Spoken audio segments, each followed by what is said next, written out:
Hello दोस्तों। आज हम जिस टॉपिक पर डिस्कस करने वाले हैं उस टॉपिक का नाम है बायोबिलिटी। वाट इज बायोबिलिटी, बायोबिलिटी क्या होती है और इसको हम कैसे डिसाइड करते हैं, इसी बात पर हम डिस्कस करने वाले हैं। ये टॉपिक डिस्कस करने से पहले हम आपको ये बता दें कि बायोबिलिटी किस आधार पर और किस बेस पर निर्भर करता है। बायोबिलिटी से समझने से पहले आपको ये पता होना चाहिए कि जब भी आप किसी मॉलिक्यूल को लेते हैं, मतलब कि ड्रग को लेते हैं, तो उसका 4 प्रोसेस होता है। ADME। ADME आप पूछे कि यह ADME क्या है। A मतलब होता है एब्जर्वेशन, D मतलब डिस्ट्रीब्यूशन, मेटाबॉलिज्म और एक्सक्रीशन। अब बात आती है बायोबिलिटी की। जब भी किसी ड्रग को हम अपने अंदर लेते हैं तो लेने के बाद उस ड्रग का क्या होता है, सबसे पहले तो एब्जॉर्प्शन होता है, फिर मेटाबॉलिज्म होता है, फिर एक्सक्रीशन होता है। तो जब हम ड्रग को लेते हैं तो लेने के बाद जब हमारे अंदर जब ड्रग जाती है तो उस ड्रग को सबसे पहले क्या होता है, एब्जर्वेशन होता है। और एब्जर्वेशन के होने के बाद फिर डिस्ट्रीब्यूशन होता है, तब उसके बाद मेटाबॉलिज्म होता है और एक्सक्रीशन होता है। तो यहीं पर आती है बायोबिलिटी। ड्रग को जब हम पार्टिकुलर लेते हैं तो लेने के बाद जब एब्जर्वेशन होता है, वो ड्रग को कितना एब्जर्व करता है और वो ड्रग जो है हमारे बॉडी पर कितना एक्शन प्रोड्यूस करता है। मतलब जो आप ड्रग ले रहे हैं तो एक्चुअल में 100% तो कोई भी ड्रग एक्यूरेसी अपना इफेक्ट नहीं देती है। तो वही जो है कि जो आप जिस ड्रग को आप ले रहे हैं अपने अंदर, तो लेने के बाद वो आप पर कितना इफेक्ट शो कर रहा है, मतलब कि 50%, 60%, 70%, 80% वो उस ड्रग का एक्चुअल बायोबिलिटी हो जाए।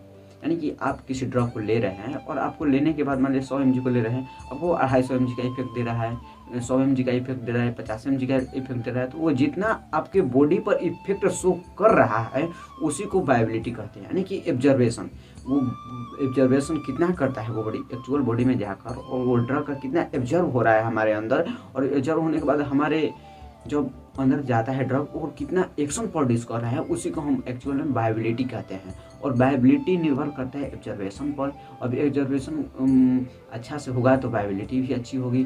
ये भी डिपेंड करता है कि कोई ड्रग है अच्छे से बनाया गया है या नहीं बनाया गया है, इस पर भी निर्भर करता है। अब आप बोलिएगा कि जब भी कोई ड्रग लेते हैं तो उसमें एक बायोबिलिटी बढ़ाने का एक और तरीका आता है कि क्या होता है कि जो ड्रग होता है उसको हमेशा थेराप्यूटिक विंडो के अंदर ही रहना पड़ता है, ताकि वो इसलिए कि जब भी हमारे बायोबिलिटी तो अच्छा हो ही, साथ साथ में हमारे बॉडी पर कोई टॉक्सिसिटी इफेक्ट ना हो। अगर आप चाहते हैं कि अगर कोई उनके बॉडी पर टॉक्सिसिटी इफेक्ट ना हो तो उस ड्रग का जो होता है थेराप्यूटिक इंडेक्स 50 के अंदर होना चाहिए। इसमें क्या बायोबिलिटी हाई होती है और साइड इफेक्ट थोड़ा कम रहता है। और जब भी 50 के ऊपर जाता है, थेराप्यूटिक इंडेक्स के ऊपर जाती है कोई भी ड्रग, तो साइड इफेक्ट कॉज करने लगती है।